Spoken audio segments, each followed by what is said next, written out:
Yes, thank you very much and welcome. And thank you for this opportunity to also present another European project where we present ourselves from the working group Health Economics as well.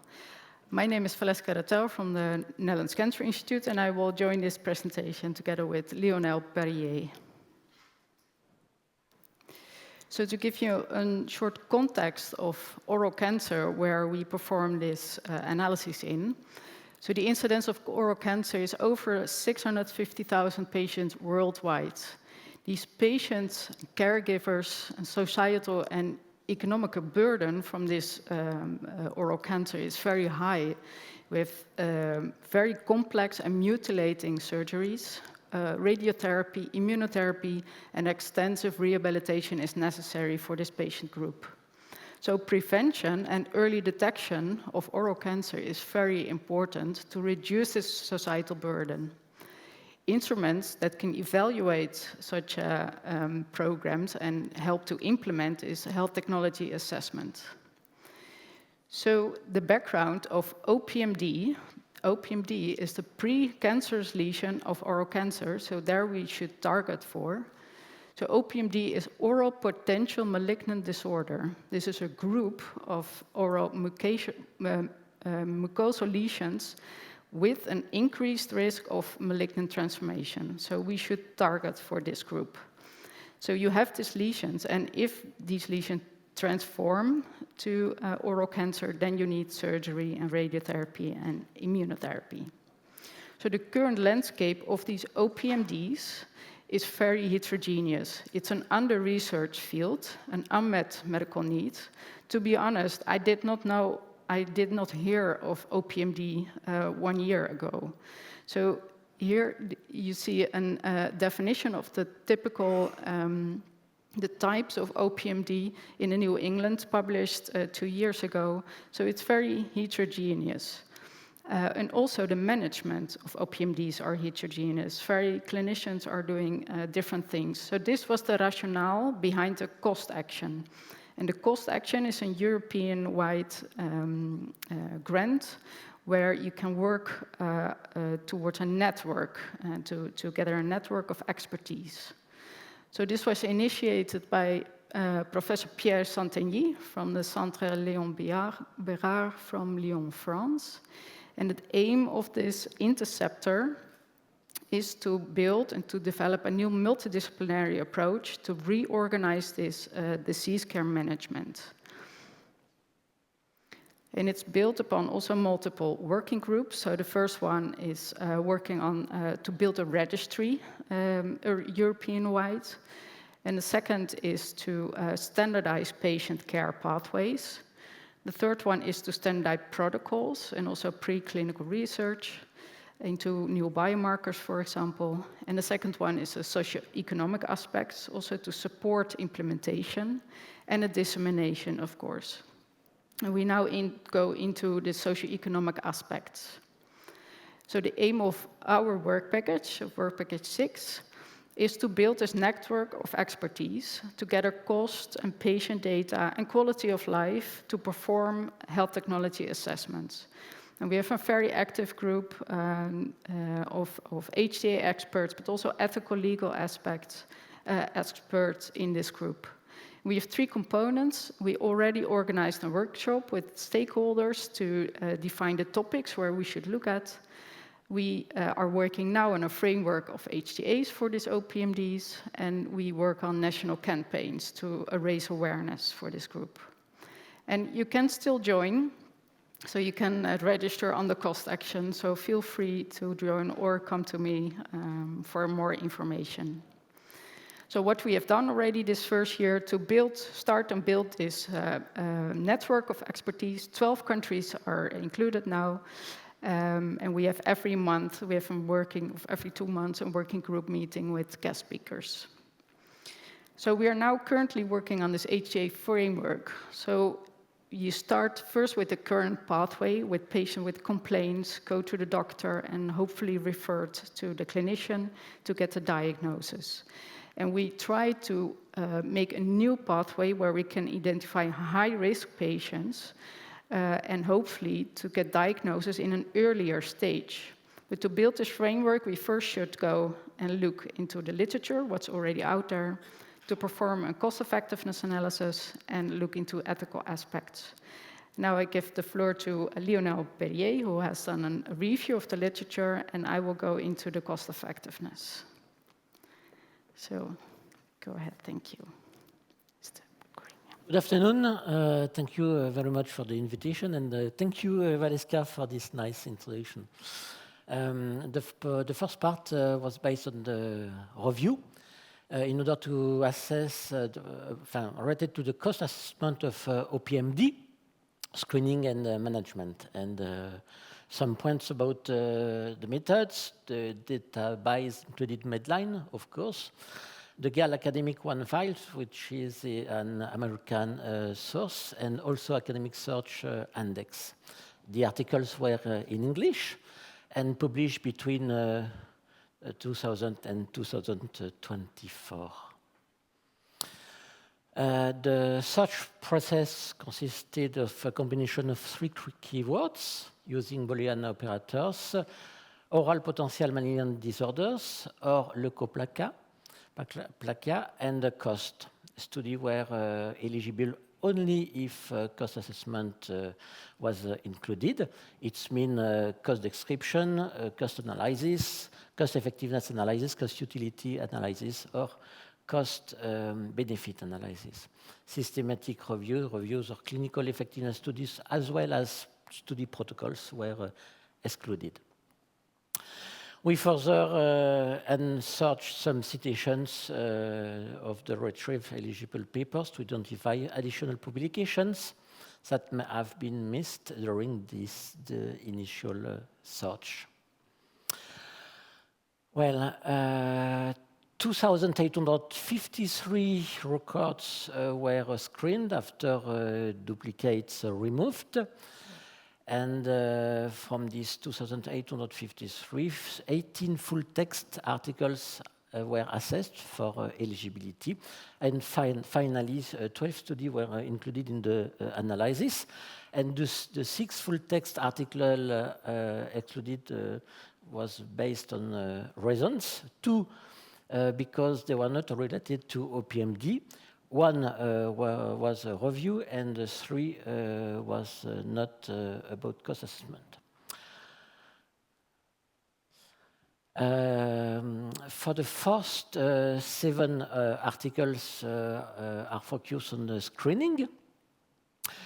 The countries are quite various. Netherlands, with a paper of 2002, and afterwards USA, UK, but also Taiwan, India, and Thailand. And high-risk screening was was cost-effective, either less expensive and more effective, or below the maximal willingness to pay.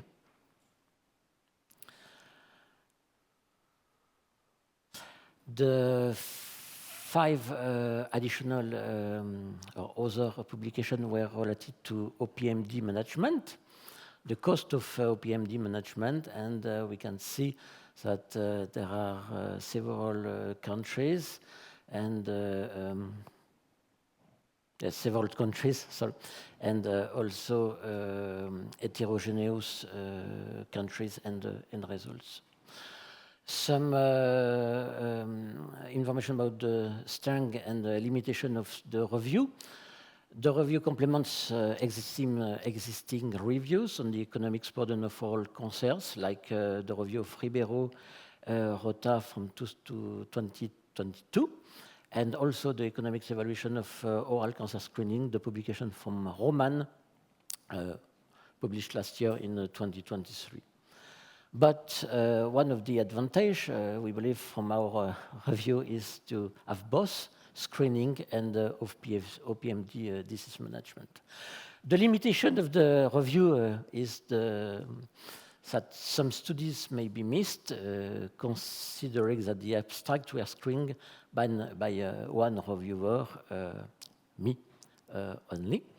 And the next step, we had to add a full-text second row viewer, and it would be nice to find somebody who can help us. You can see that from the 2,853 papers, there is only 20 full publication, and of course, less work now. And what will be, we have also to work on the discussion, of course, to provide a general interpretation of the results in the context of other evidence, and also link with the part 2 of the, which will be presented by Valeska now. And also it will be interesting, I believe, to perform a critical appraisal. It's more and more done in health economics, using the chair's instrument checklist in order to assess the methods employed and also the quality of the reporting of the published cost evaluation. There was, I remember one publication, the title was Cost Utility, and I didn't find any cost utility in the paper. And you can find in the slide 12 references. Thank you very much, and I leave the floor again to Valeska.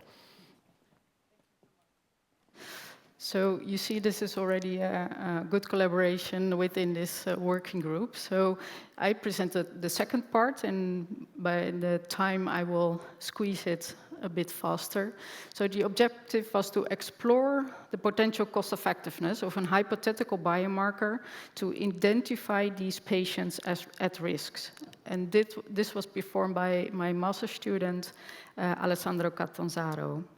So we designed a cost-effectiveness analysis. So for OPMD patients, the intervention was a hypothetical biomarker, which is already published in the literature by LOH, loss of heterozygosity, so low and high risk identification.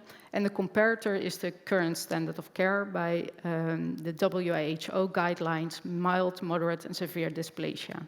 The outcomes is incremental cost-effectiveness ratio from a Dutch setting and a willingness to pay threshold below the 20,000 euros per QALY. So with the cost-effectiveness analysis, you compare the cost of intervention A versus B and the effects of A versus B. And that you see here in the decision tree.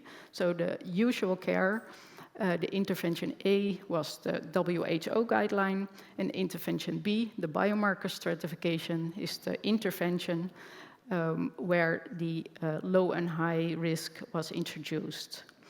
So then the patient turn into a model. So either they remain healthy or they transfer to oral cancer and have a progression and die at the end.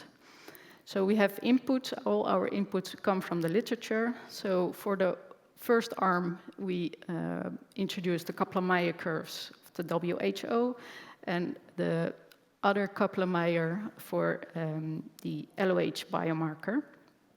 And of course, the costs were introduced, like the cost of visits, biopsy, and treatments, and follow-up strategies, and also the utility, so the quality of life of patients in this period of monitoring or going into cancer. So the preliminary results are if you use a biomarker with, for example, a sensitivity of 94% and a specificity of 37, which is one in the literature, then you see, in fact, this ICER is above this willingness to pay threshold. So it's not cost effective as we use the biomarker, what we found in the literature, which was also published in the JAMA Oncology. So it's not the first biomarker.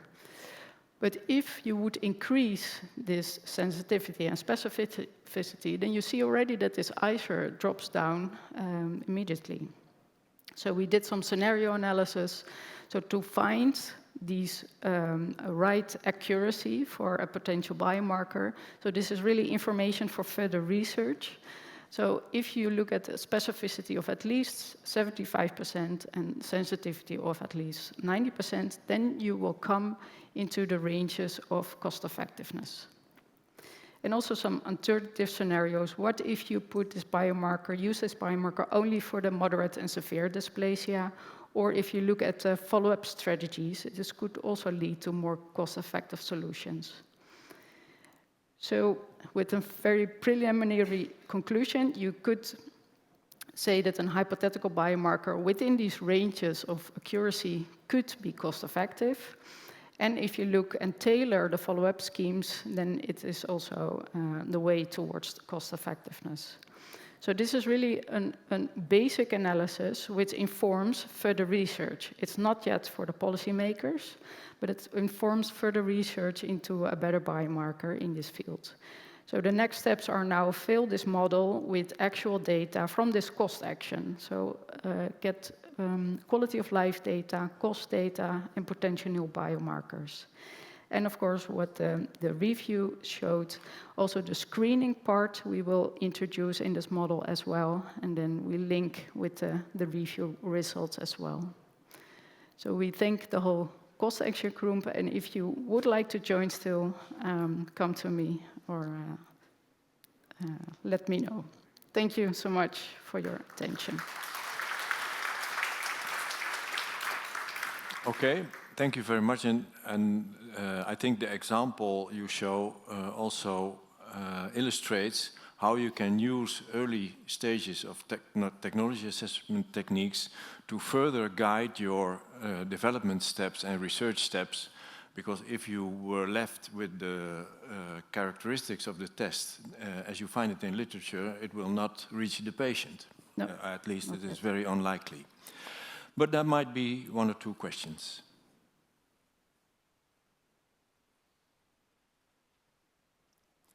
If not, then we thank you very much for your contribution.